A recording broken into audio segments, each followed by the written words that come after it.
Halo historian.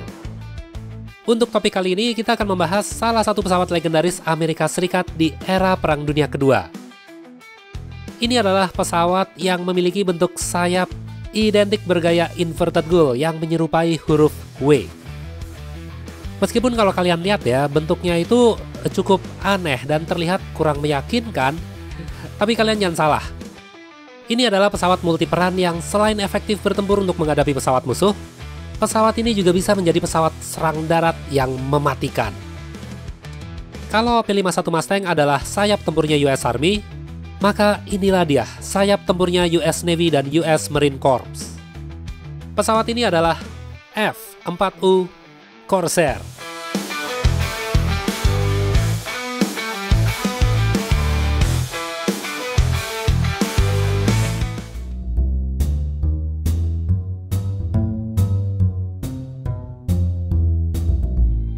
Oke, gini ya, pertama-tama saya harus jelasin dulu nih sama kalian. Apa sih alasan Amerika Serikat harus punya F-4U Corsair ini? Padahal sebelumnya kan mereka udah punya pesawat yang namanya F-6F Hellcat yang sebenarnya udah cukup bagus kok. Cukup bagus buat mengcounter pesawat-pesawat tempur Jepang. Emangnya kebutuhan apa lagi sih yang mereka inginkan? Jadi ceritanya itu gini. Waktu terjadinya Perang Dunia Kedua, terutama saat perang di Pasifik ya, itu saat menghadapi kekuatan Jepang, Amerika Serikat membutuhkan keunggulan dari sisi strategis, teknis, dan operasional. Kebutuhan dari strategis ini maksudnya adalah Amerika Serikat harus memiliki pesawat yang lebih dari sekedar superior di langit Pasifik. Sebelumnya US Navy memang udah mengungguli Jepang dengan munculnya F-6F Hellcat yang dimana kala itu udah banyak tuh pesawat Zero berjatuhan berkat strategi boom and zoom, yaitu strategi yang menyerang dari ketinggian, lalu kabur agar tidak terkejar. Ini adalah strategi pamungkas yang dilakukan berulang kali hingga musuh nggak punya harapan untuk melawan balik. Nah, tapi US Navy membutuhkan pesawat yang lebih agresif, akselerasi lebih cepat, dan mampu melakukan manuver yang lebih baik daripada F-6F. Ini adalah alasan kenapa F-4U itu harus dikembangkan. Dari kebutuhan strategis inilah, kemudian muncul kebutuhan teknis yang menjadi langkah berikutnya. Teknis ini mencakup performa dan persenjataan, yaitu mesin yang lebih kuat, desain yang aerodinamis, dan bisa membawa persenjataan yang lebih baik. Nah, terus selain kebutuhan strategis dan teknis, US Navy juga menginginkan kebutuhan operasional, yaitu pesawat yang fleksibel, yang nggak cuma dirancang untuk US Navy, tapi juga bisa dipakai sama US Marine Corps. Terus bisa lepas landas dari kapal induk, bisa lepas landas dari landasan di kepulauan kecil, serta mampu memberikan dukungan serang darat pada pasukan yang berada di garis depan. Jadi bisa disimpulkan, kebutuhan strategis, teknis, dan operasional inilah yang akhirnya membuat Amerika Serikat mulai serius mengembangkan F-4U Corsair sebagai pesawat next-gen fighter mereka. Oke, sebelum lanjut, kita perlu tahu dulu ya, apa sih maksud dari mulai serius mengembangkan? Mulai serius mengembangkan itu maksudnya gini. Pesawat F-4U ini didesain sejak tahun 1938 oleh seorang insinyur penerbangan Amerika Serikat yang bernama Rex Buren Biesel, yang bekerja di perusahaan Ford.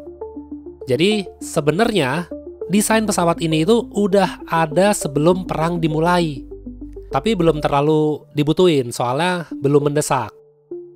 Nah, setelah perang dimulai dan Amerika Serikat sadar bahwa mereka perlu pesawat tempur generasi terbaru atau next gen ya, perlu pesawat next gen, baru deh di tahun 1940-an mereka mulai serius mengembangkan proyek ini. Simpelnya dipercepat. Nah, terus buat yang nanya, kenapa sih pesawat ini tuh sayapnya bentuknya aneh? Bentuknya inverted gull wing atau berbentuk seperti huruf W. Jawabannya sebenarnya simpel ya. Supaya baling-baling besar pesawat ini nggak menyentuh tanah saat lepas landas maupun saat mendarat. Terus kaki rodanya bisa dibuat lebih pendek dan lebih kuat saat mendarat di kapal induk. Meskipun pesawat ini terlihat besar, tebal, kokoh, kelihatannya kayak nggak lincah ya. Tapi sebenarnya pesawat ini itu tetap efisien untuk manuver dan bergerak menanjak dengan lincah. Oke, lanjut ke sejarahnya ya. Terus pada tanggal 29 Mei 1940, prototipe pertama pesawat ini yaitu kode XF4U1 untuk pertama kalinya diuji coba terbang di Bridgeport, Connecticut, Amerika Serikat. Itu adalah lokasi di mana fasilitas Ford berada. Meskipun pada awalnya mengalami beberapa kendala kayak sulitnya untuk mendarat di kapal induk, lalu handling yang sulit saat kecepatan rendah, terus getarannya itu getar kuat saat digas kecepatan tinggi.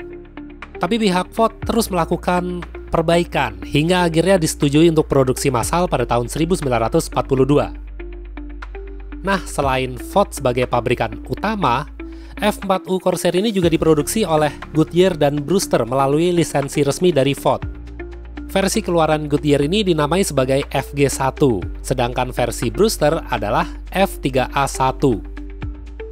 Jadi meskipun beda pabrik, tapi mereka tuh tetap kompak jalan bareng.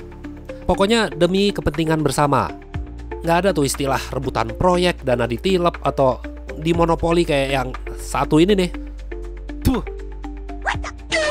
Kemudian pesawat ini pertama kali diterima oleh US Marine Corps pada Desember 1942, sebelum akhirnya dioperasikan secara penuh di kapal induk US Navy pada April 1944. Oke, sebelum kita lanjut, yuk kita lihat dulu ya, kayak apa sih spek dari F4U Corsair ini?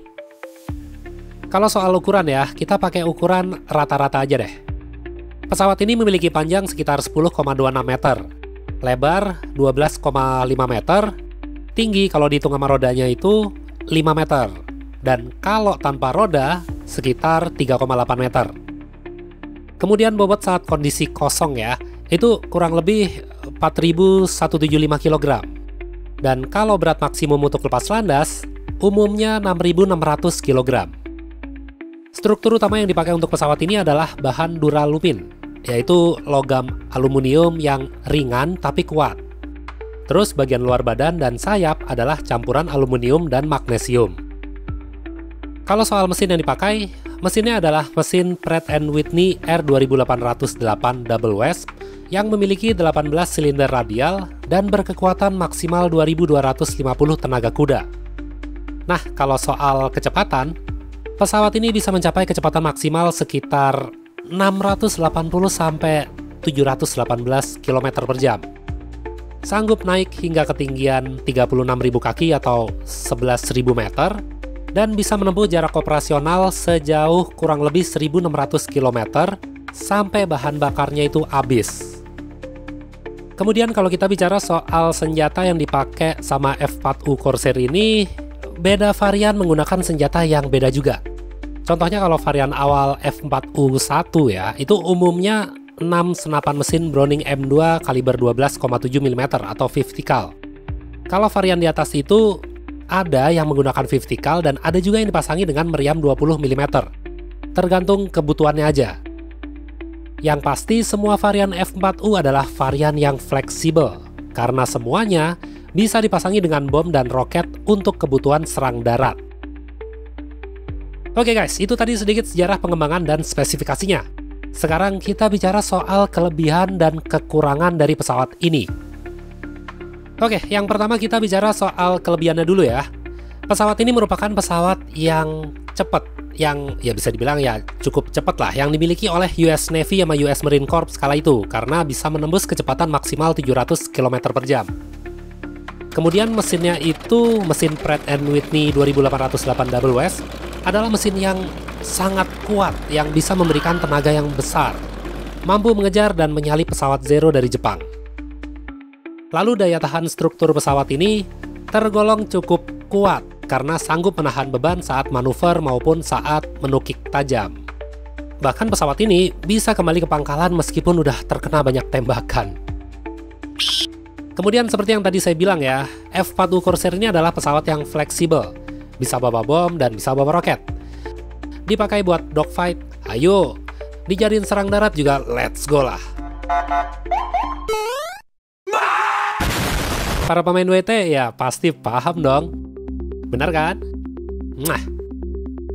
Terus jarak jangkau juga jadi keunggulan pesawat ini, karena tangki bahan bakarnya itu besar dan pas banget buat operasi di Laut Pasifik yang luas. Nah, kalau bicara soal kelemahan, pesawat ini tergolong pesawat yang sulit dikendalikan, terutama saat mendarat, karena suspensi dua roda depannya itu cukup kaku. Jadi butuh pelatihan ekstra bagi pilot yang ditugasi menjadi pilot F4U Corsair ini. Bahkan untuk pilot yang berpengalaman sekalipun, mengendalikan pesawat ini adalah hal yang baru. Kelemahan lain, visibilitas dari kokpitnya itu, pandangannya itu kurang luas karena hidung pesawat ini mancung banget. Yang terakhir yaitu perawatannya. Berdasarkan catatan teknisi lapangan, F4U Corsair ini adalah salah satu pesawat tempur yang lumayan rumit dari segi perawatan. Intinya pesawat ini sempat ditolak ya awalnya oleh US Navy karena faktor sulitnya mendarat di kapal induk dan pandangan pilot yang terbatas. Saat itu hanya dipakai oleh US Marine Corps di darat. Tapi setelah tahun 1943 sampai 1944, setelah banyak dimodifikasi, akhirnya F4U Corsair bisa diterima oleh pihak US Navy untuk operasi bersama dengan kapal induk. Selain digunakan pada era Perang Dunia Kedua, F4U Corsair juga digunakan saat terjadinya Perang Korea, terus Perang Indochina, konflik Taiwan dengan Cina, Perang Sepak Bola, dan beberapa konflik kecil lainnya. Terutama itu dipakai sama negara-negara sekutunya Amerika Serikat. Selain digunakan oleh Amerika Serikat sendiri, pesawat ini juga dipakai oleh negara lain seperti Prancis, Inggris, New Zealand, Argentina, El Salvador, dan Honduras. Total produksi pesawat ini sejak tahun 1942 hingga 1953 mencapai kurang lebih 12.500 unit. Itu 7.800-an yang diproduksi sama Ford, terus Goodyear 4.000-an unit, dan diproduksi juga sama Brewster kurang lebih 1.200-an unit. Nah, ini ada hal penting yang perlu kalian ketahui ya, bahwa selama Perang Dunia Kedua itu, F4U Corsair ini memiliki catatan rasio kill 11:1, yang artinya setiap satu pesawat F4U yang hancur sama musuh, itu sama aja dengan 11 pesawat musuh yang berhasil ditembak. Total pesawat musuh yang berhasil dijatuhkan oleh F4U ini tercatat lebih dari 2.000 unit, terutama saat melawan pesawat Jepang seperti A60, Nakajima, dan Mitsubishi G4M. Sedangkan jumlah F4U Corsair yang hancur atau hilang diperkirakan sebanyak 1.900-an unit. Tapi 1.900-an unit itu lebih banyak yang hancur akibat kecelakaan internal, human error, atau cuaca buruk dibandingkan sama yang tertembak jatuh. F4U Corsair ini harus diakui adalah salah satu pesawat legendaris yang membawa Amerika Serikat mendominasi lautan Pasifik selama terjadinya Perang Dunia Kedua.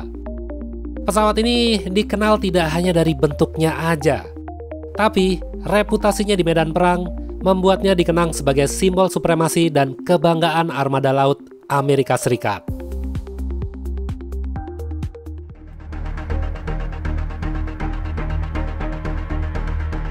Oke guys, makasih banyak semuanya ya udah pada nonton video ini.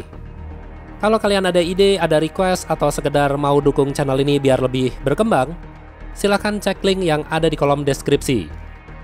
Kita ketemu lagi di video-video berikutnya. Bye-bye.